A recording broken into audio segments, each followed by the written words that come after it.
ऐ नबियों की जमात, जब वो मेरा नबी आ जाएगा तुम पे जरूरी होगा कि मेरे नबी पर तुम्हें ईमान लाना है। किससे कहा जा रहा है? गैर मुस्लिमों से? किससे कहा जा रहा है? बुत के पुजारियों से? किससे कहा जा रहा है? सूरज के पुजारियों से? किससे कहा जा रहा है? अंबिया किराम से फरमाया जा रहा है, नबियों से फरमाया जा रहा है। फरमा कौन रहा है? अल्लाह ताला फरमाता है, ए नबियों तुम्हें मेरे उस पैगंबर पर ईमान लाना होगा। ए मौला, ये बड़ा नाजुक मकाम है। किससे कहा जा रहा है? सब नबी से। हजरत आदम से, ए आदम तुम्हारे जमाने में वो नबी आ गया, तुम्हें ईमान लाना होगा। ए मूसा तुम्हारे जमाने में अगर वो नबी आ गया तुम्हें भी ईमान लाना होगा। ए ईसा का तुम्हारे जमाने में वो नबी आ गया तुम्हें ईमान लाना होगा। मौला नबियों से फरमाया जा रहा है, नबियों पर तो ईमान लाने वाला मोमिन बनता है, और नबियों से कहा जा रहा है तुम्हें ईमान लाना होगा। क्या नबी ईमान वाले नहीं है? जवाब मिलता कि नहीं नहीं, नबी ईमान वाले हैं, इन पर ईमान लाने वाला ईमान वाला होता है। मगर फरमाया जा रहा है कि वो मेरे नबी की शान ये होगी, जब वो पैगंबर आ जाएगा तो हर नबी की नबूवत मनसूख हो जाएगी। जब वो मेरा पैगंबर आ जाएगा तो हर रसूल की रिसालत मनसूख हो जाएगी। जब वो मेरा नबी आ जाएगा उसके कमालात के सामने हर नबी के कमालात मनसूख हो जाएंगे। जब वो मेरा पैगंबर आ जाएगा हर नबी के सामने हर नबी का फलसफा उस नबी के फलसफे के सामने मनसूख हो जाएगा। जब मेरा पैगंबर आएगा उस नबी की किताब के सामने हर नबी की किताब मनसूख हो जाएगी। जब मेरा पैगंबर आएगा तो हर नबी का कानून उसके कानून के सामने मनसूख हो जाएगा। जब मेरा पैगंबर आएगा उसकी हिकमतों के सामने हर नबी की हिकमत मनसूख हो जाएगी। सारी हिकमतें, सारी किताबें, सारी नबूवतें, सारे मोजज़ात मेरे उस पैगंबर पर कुर्बान होंगे। सारी किताबों वाले सारे अंबिया को मेरे नबी पर ईमान लाना। सुभान अल्लाह, सुभान अल्लाह, वाह वाह, आई नहीं सिक्का नया चलेगा, सबको मेरे नबी पर ईमान। वाह वाह वाह, नारे तकबीर, नारे रिसालत, नारे गौसियत, मसलके आला हजरत, सरकार की आमद, आका की आमद, मक्की की आमद, मदनी की आमद। मेरे ये है मेरे नबी की शान। जश्न ईद मिलादुन नबी हज़रत अल्लामा मुफ्ती आसिफ रज़ा साहब क़िबला बरकाती। सुभान अल्लाह। बहुत तेजी के साथ मैं आपको मकसद की तरफ ले जा रहा हूँ, तवज्जो से सुनिए।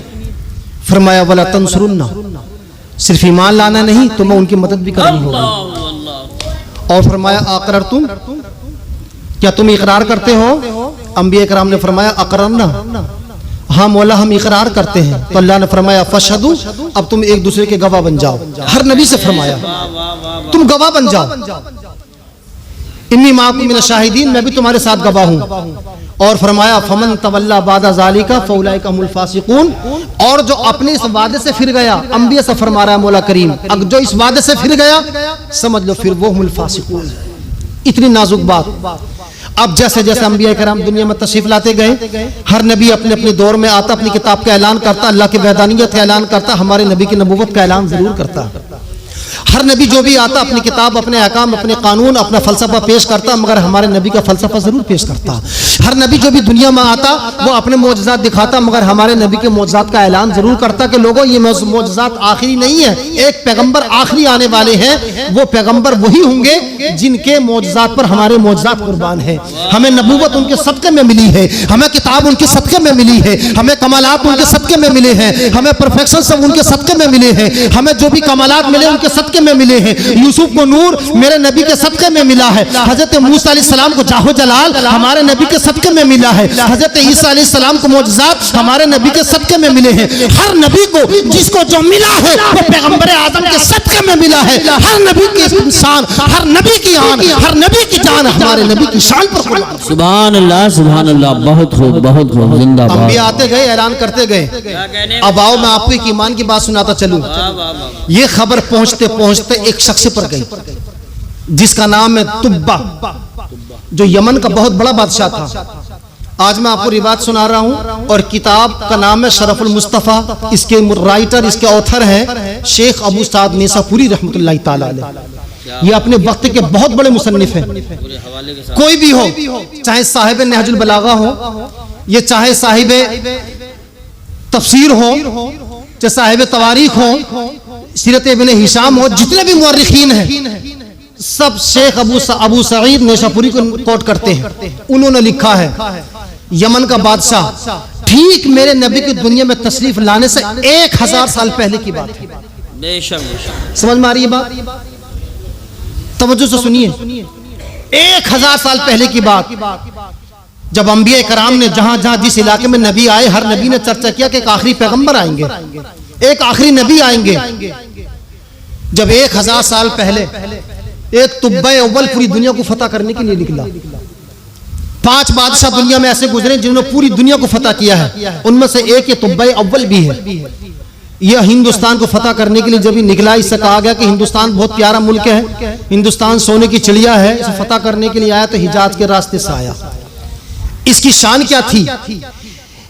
1,33,000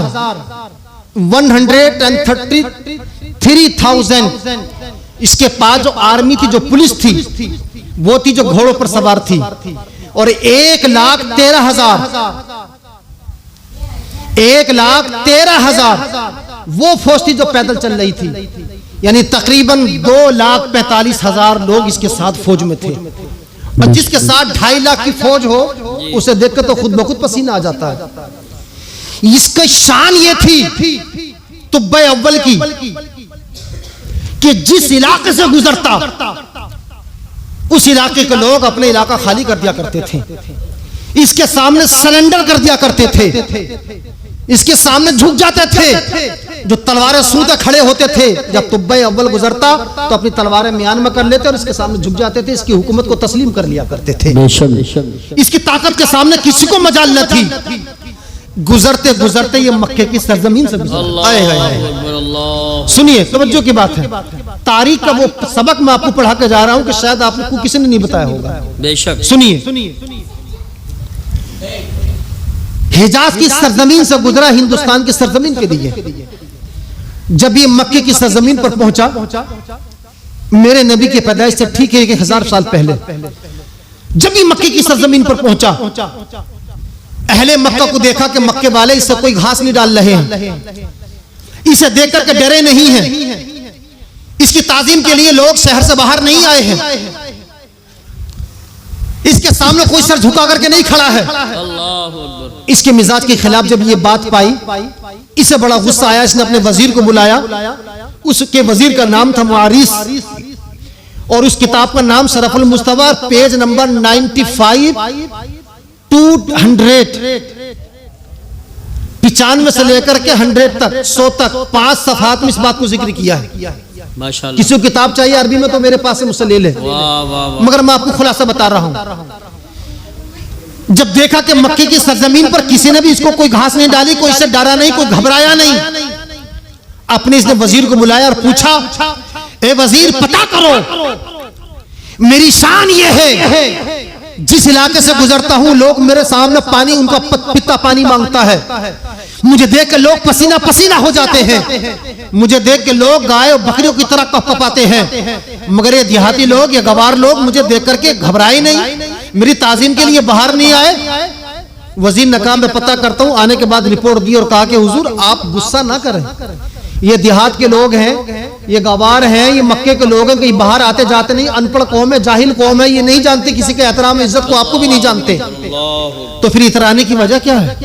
कहा कि इनके फख्र करने की वजह यह है कि इनके पास एक छोटा सा घर है, उसको ये काबा कहते हैं। आए है उस काबे के ये रखवाले हैं, और ये उस पर इतना घमंड करते हैं कि दुनिया के किसी भी बादशाह को ये मुंह नहीं लगाते। उसने ये बात अपने जहन में बिठाई, बादशाह ने, नाम था तुब्बे अव्वल, उसने अपने जहन में ये बात बिठाई और उसने फौरन ये प्रोग्राम बना लिया कि ये काबे की वजह से, इस छोटे से घर की वजह से ये मेरा एहतराम नहीं कर रहे, लो इस काबे को हम खत्म कर देंगे, नाउज़ुबिल्लाह, इस काबे की हम ईंट से ईंट बचा देंगे, न रहेगा इनके पास काबा, न कर पाएंगे ये फख्र, न रहेगा इनके पास काबा और न रहेगा इनका अहंकार। मैं इनके इस काबे को खत्म कर दूंगा, इनकी बस्ती को खत्म कर दूंगा। ये जहन में उसने बसाया। उसी वक्त उसके सर के अंदर तेज का दर्द हुआ और उसके कानों से पानी आने लगा और आंखों से आंखें उसकी सुर्ख हो गई, कानों से पानी आया। आपने लिखा है कि इतना बदबूदार पानी था कि उसकी बदबू से आसपास के लोग भी नहीं रुक पाते थे, उसके दूर दूर भागने लगे थे। और जानते हैं शेख अल्लामा अबू साद निसापुरी ने उस किताब में बड़ी प्यारी बात ये लिखी है कि ये उलमा नवाज था, उलमा से अहले इल्म से मोहब्बत करता था।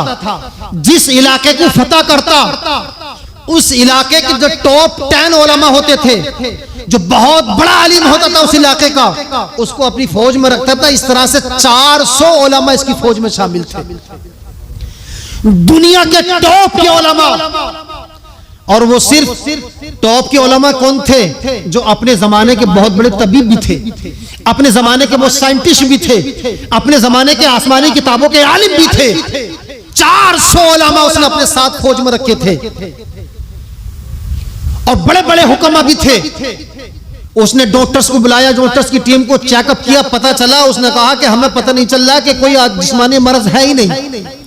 उन जो 400 उलमा थे, उनका भी एक सबसे बड़ा आलिम था जिसका लक़ब था रईसुल उलमा। वाह वाह वाह, सुभान अल्लाह। उस रईसुल उलमा वो था जो दुनिया का सबसे बड़ा आलिम दीन था।